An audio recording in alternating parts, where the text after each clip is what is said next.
Estamos aqui com o professor da cadeira de Cinema 2, Gustavo Spolidoro. Ele vai falar um pouco de dois curtas que foram feitos aqui na PUC na cadeira dele. Então a gente faz essa cadeira de Cinema 2, eu e o professor Titzman no caso da noite, e o Roberto Titzman e o Grêmio Povas na manhã, né?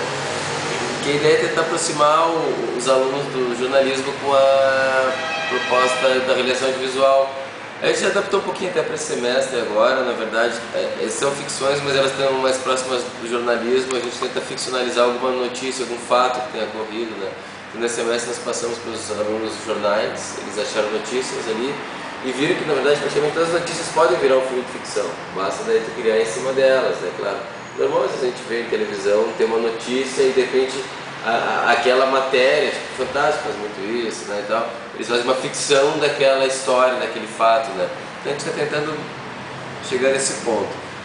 Eu lembrei de dois curtas que meio interessantes que foram feitos aqui em 2007 e 2008, se não me engano, que era o Perdido, que era um filme de cemitério. Eu só gosto muito de filmes de cemitério, geralmente surgem filmes, né, de cemitérios e aquela coisa, sempre um dos personagens está morto, né, no caso Perdido. A gente fica sabendo no final, né? Daí que o cara tava ali, era o enterro dele mesmo, né? Então ele encontrou uma pessoa no cemitério, que era o ator Bruno Baz, inclusive, que faz aquele programa lá da TV Com, lá, o Vida Normal, né? E é nosso aluno aqui, era aluno do grupo e atuou, tem bandas de rock por aí e tal.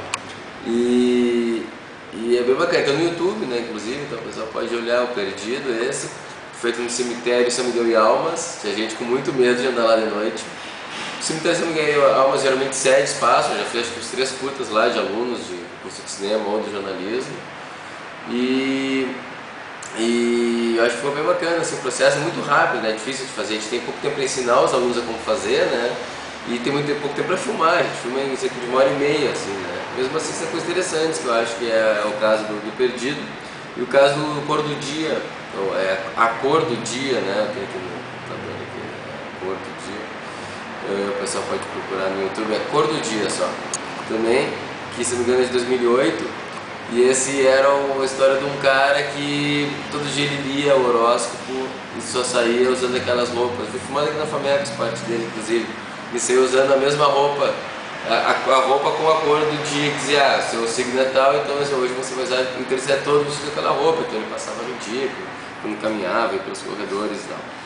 E aí acontece que um dia ele abre o jornal e não tem horóscopo no jornal, e ele mora com a esposa dele e tal, e não tinha horóscopo, e ele não acreditou, pegou o jornal, olhou, leu e não, simplesmente os caras cancelaram o horóscopo do jornal, que é um fato que aconteceu há pouco tempo em Porto Alegre, mas acho que 5 anos atrás, 0 hora, que se cancelar o horóscopo. E foi uma enxurrada de cartas e e-mails para a redação dizendo que era absurdo cancelar o horóscopo. E teve isso uma coisa semelhante com na verdade acho que isso foi com a Palavras Cruzadas. Bom, mas eu sei que cancelaram o horóscopo do jornal e o cara não sabia, na dúvida de como ir trabalhar, o cara saiu de casa, né? Aparece o cara, é claro que ele não está totalmente nu, mas a gente vê parte do corpo dele, algumas coisas não tem problema, né? Na PUC e tal. E o cara ele foi trabalhar Dele sempre uma versão que o cara chegava, porque ele ficou com vergonha de andar nu aqui no espaço do Alfabex, aqui no térreo, né? E ele usou uma roupa de baiano, assim. Só que no final isso não entrou, termina com o filme com o cara saindo nu de casa para ir trabalhar, que foi a solução que ele achou. Os dois filmes também divertidos, geralmente o pessoal faz filmes mais divertidos, assim, engraçados. E o pessoal costuma botar no YouTube, que é super saudável, assim, né? Mostrar os filmes ali. A gente, claro, a gente sempre nota tem uma certa precariedade pela falta de tempo, por não ser o foco dos alunos, né? Pelo pouco tempo que a gente tem, às vezes, de ensinar, que a gente ensina para o cinema em um semestre, né? Só questão de entender o que é uma decupagem, os caras têm uma aula. Sobre cinema também, valeu. Sim, do aula no curso de cinema também. Só que ali é outra, os alunos estão voltados para a redação audiovisual e tu tem mais tempo, né? Sim, no curso de cinema eu fiquei sabendo, inclusive, de uma cadeira chamada Montagem 1, que ali também lançam trailers, curtas também, que eu encontrei alguns deles no YouTube também. Muita coisa feita do cinema, muitos curtas feitos do curso de cinema estão no YouTube, ali os alunos gostam. A diferença do que é dado nessa cadeira de cinema 1 do que é dado na de jornalismo, na de cinema 2 em jornalismo. É que tu falou de montagem 1 quem dá é o Titzman, inclusive. Sim. Que é o mesmo professor que dá comigo aqui, mas não sei exatamente o que ele dá em montagem 1. Na verdade, dá vários exercícios bacanas, você deve botar esse exercício, Os alunos do curso de cinema, eles fazem curtas desde o primeiro semestre. No primeiro eles fazem curtas de 1 a 3 minutos, mais ou menos, a maioria de 1 minuto, assim. Então vocês sintetizam mais ou menos tudo o que um aluno de cinema tem que aprender no curso, vocês tentam passar de uma forma precária para o aluno de não diria precária, porque daí eu vou ser demitido. De uma forma mas é mais rápido, assim, eu diria.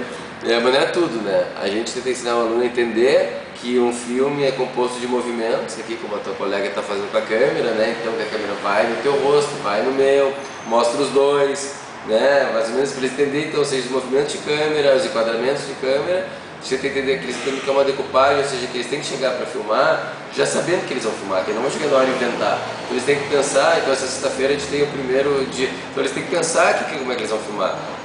Então tem que pensar os atores, os figurantes, os diálogos, eles têm que ensaiar, fazer um teste de elenco, então a gente tenta ensinar para eles isso, nas cerca de 6 primeiras aulas eles têm um pouco disso e roteiro, né, também.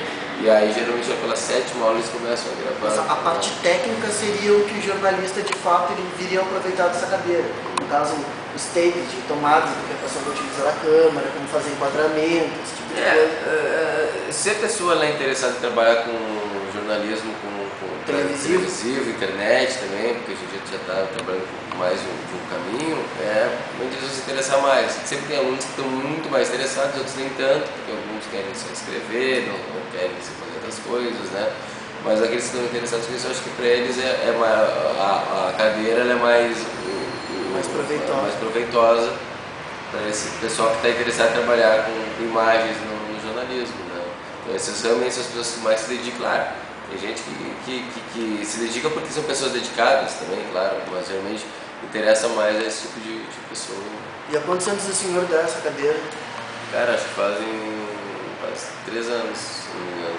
Acho que eu estou no 6º semestre, estou dando ela, o 5º, estou dando ela mais ou menos. E a gente tenta melhorar, assim, né, para que o pessoal, né, aproveite bem. É muita gente, né, cara, 45 alunos esse semestre. Imagina que como professor, assim, lida com jovens, com pessoas recém-saídas da adolescência, deve ter muitos casos inusitados, ainda mais lidando com esse processo de criação, deve ter muitos casos inusitados, assim, de processos de criatividade, de gente que queria fazer um curta, utilizando algum recurso e não deu. Conta pra gente alguma história mais ou menos relacionada a isso. O pessoal do jornalismo não pega tanto adolescentes ou pós-adolescentes, porque já o pessoal geralmente está no 5º semestre para cima, é 7º semestre, então já pega uma galera de uns 20 alguns anos. No cinema eu tenho alunos de 16 anos, cara, aí a coisa realmente às vezes complica, assim, né? Tu querer cobrar dele um conhecimento de cinema, de filmes é mais complicado. Mas teve o caso das meninas que passaram madrugadas fazendo decupagem, preparando plano a plano, tudo certinho, tudo, mas... E chegou na hora, elas tinham feito, sei lá, 50 planos para filmar em 1h30, tipo, você filmar, você lembra delas. Então, foi terrível, elas bateram cabeça, se estressaram, se deprimiram, não queriam mais fazer o filme, né, aconteceu isso. E aconteceu também que foi engraçado essa, que a atriz achou que era um filme do curso de cinema. E então ela achou que seria uma coisa mais profissional, e pô, com o jornalismo, a gente tem pouco tempo, chega correndo no set, tem pouco tempo, então às vezes a gente trata todo mundo da mesma maneira, sabe? E aí como é que tá, beleza, senta aí no sofá, larga outras coisas. E a atriz estava querendo tipo camarim, maquiagem, sabe? Tudo isso, não tinha isso, não tem, geralmente, né? A gente só pede que os alunos tratem bem o elenco, talvez leve, dê uma carona, sabe? Alguma coisa assim, mas que deixe claro. E ela não sabia que era do jornalismo, achou que era do cinema e fez o primeiro dia de filmagem e não queria mais fazer o filme. Agora, mudando um pouco de assunto, o senhor podia falar também um pouco pra gente um pouco da sua história com o cinema, assim, da tua relação, assim, você se interessou por isso, mais ou menos a respeito de